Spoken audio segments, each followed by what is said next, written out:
السلام علیکم ورحمۃ اللہ وبرکاتہ۔ سورۃ بنی اسرائیل آیت نمبر 67 سے لے کے 69 تک کی تلاوت کر رہی ہوں۔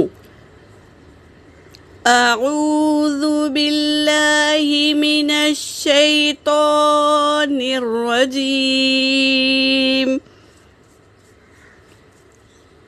بسم اللہ الرحمن الرحیم۔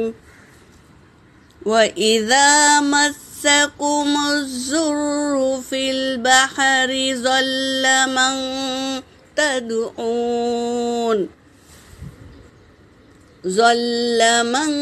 تَدْعُونَ إِلَّا إِيَّاهُ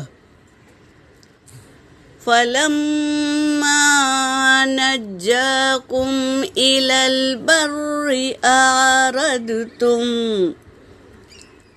وَكَانَ الْإِنسَانُ كَفُورًا۔ أَفَأَمِنْتُمْ أَنْ يَخْسِفَ بِكُمْ جانب البر أو يرسل عليكم حاسبا ثم لا تجدوا لكم وكيلا۔ أم أمنتم أن يعيدكم فيه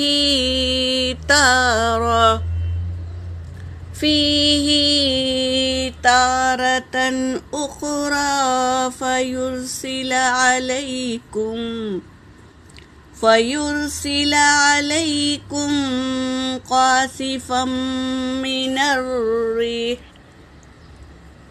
قاصفا من الريح فيغرقكم بما كفرتم ثم لا تجدوا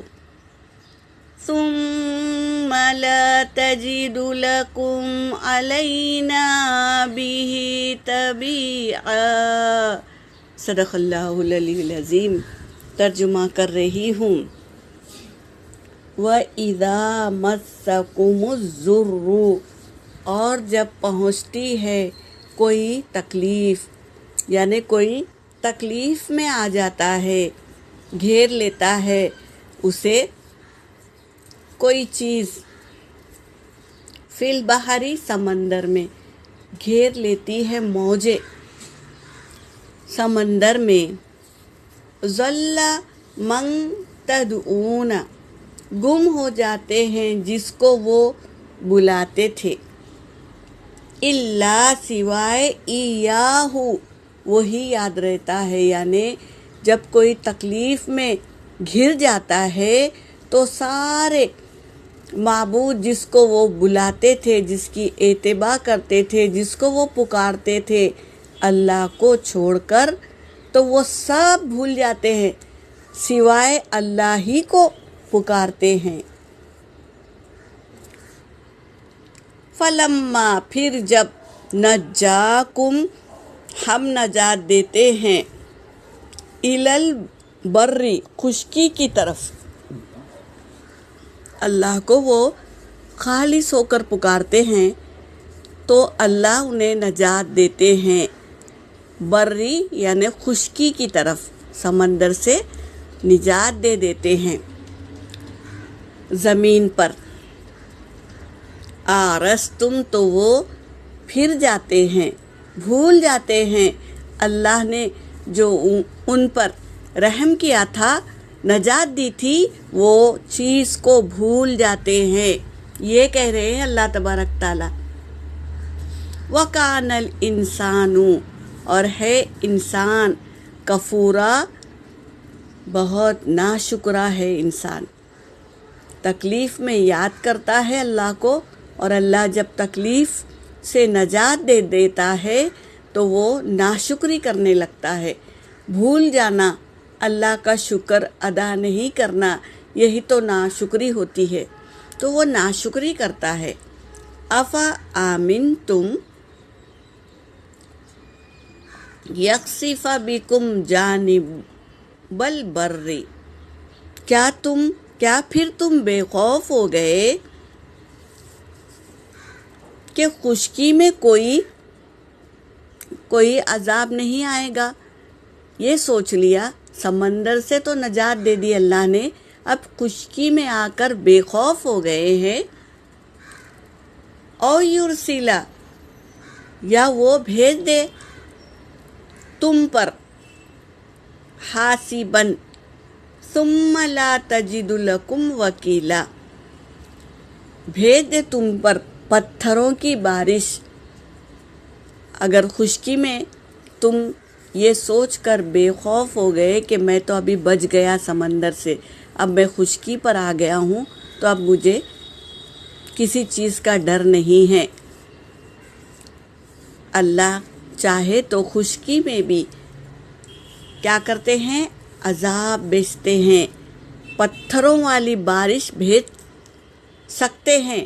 لا تجدو، پھر نہ تم پاؤ گے، لکم، تمہارے لیے، وکیلا، کوئی مدد کرنے والا، کارساز، کوئی تمہارا ساتھ دینے والا نہ پاؤ گے۔ یہ کہہ رہے ہیں اگر اللہ حساب لینے پر تل جائے تو کوئی کارساز، کوئی بچانے والا نہیں پاؤ گے۔ یہ کہہ رہے ہیں آج کی آیت میں۔ ام آمن تم، کیا تم بے خوف ہو گئے ہو، ان یعیدکم، کہ وہ تمہیں من تارتن، دوبارہ لے جائے سمندر پر، پھر سے تمہیں سمندر پر لے جائے اللہ، کہ تم بے خوف ہو گئے سمندر سے بچ کے، پھر دوبارہ تمہیں سمندر میں لے جائے دوسری بار۔ فیرسلا، اور پھر بھیجے تم پر، علیکم، تم پر، قاصفاً من الریح، توڑ پھوڑ دینے والی ہوا بھیج دے اللہ تبارک تعالی۔ یغرقکم، پس وہ غرق کر دے تمہیں، بما کفرتم، بسبب اس کے کہ تم نے انکار کیا، لا تجدو، اور نہیں تم پاؤ گے، لکم، تمہارے لیے، علینا، ہمارا، بھی تبعا، ہمارے لیے کوئی پیچھا کرنے والا۔ اللہ کو کسی کا ڈر نہیں ہے، اور کسی نتیجے پر اللہ یہ نہیں سوچتے کہ مجھے بعد میں کوئی پوچھے گا، یہ اللہ کو گوارا نہیں ہے۔ اللہ تبارک تعالیٰ چاہے تو فنا کر دے، چاہے تو آباد کر دے، تو اللہ ہر چیز پر قدرت رکھتے ہیں۔ اللہ چاہے تو کسی کو آباد کر دے، اور اللہ چاہے تو کسی کو برباد کر دے، اللہ ہر چیز پر قدرت رکھتے ہیں۔ تو ہمیں چاہیے کہ اللہ کے احسانات کو یاد رکھیں، اللہ جو نعمتیں ہمیں دی ہے اس کا ہر وقت شکر ادا کرے۔ یہ ہے بندگی، اللہ کی نعمتوں کا استعمال کر کے اللہ کا شکر ادا کرنا، یہ ہے نعمت۔ اور جو ناشکری کرتا ہے اللہ اسے دردناک عذاب دیتے ہیں۔ اور اللہ ہر جگہ احاطہ کیے ہوئے ہیں، ہمیں گھیرے ہوئے ہیں، ہم کہیں بھی چلے جائے اللہ تبارک تعالیٰ وہاں موجود ہوتا ہے، تو ہم اس سے بچ کے کہیں نہیں جا سکتے۔ تو اللہ کی باتوں پر غور و فکر کریں اور اللہ کے نبی کی بتائے ہوئے راستے پر چلیں، یہی ہماری دونوں جہاں کی کامیابی ہے۔ اللہ تبارک تعالیٰ ہمیں اپنے احکاموں پر چلائے اور نبی کریم صلی اللہ علیہ وسلم کے طریقوں پر زندگی گزارنے والا بنائے۔ آمین یا رب العالمین۔ وآخر دعوانا ان الحمد للہ رب العالمین۔